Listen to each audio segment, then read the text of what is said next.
આગામી દિવસોમાં આવનાર મકર સંક્રાંતિ પર્વ નિમિત્તે પતંગ મહોત્સવ દરમિયાન અબોલ જીવોને તથા પક્ષીઓ પતંગની દોરીથી ઘાયલ થઈ રહ્યા છે।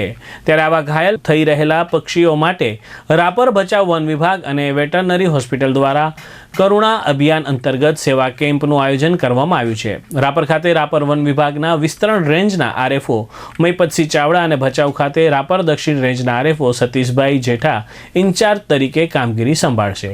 ઉપરાંત વેટરનિટી હોસ્પિટલનો સ્ટાફ તથા વન વિભાગ દ્વારા કેમ્પનું આયોજન કરવામાં આવ્યું છે, જે મકર સંક્રાંતિ પર્વ નિમિત્તે એક પખવાડિયા સુધી ચાલુ રહેશે।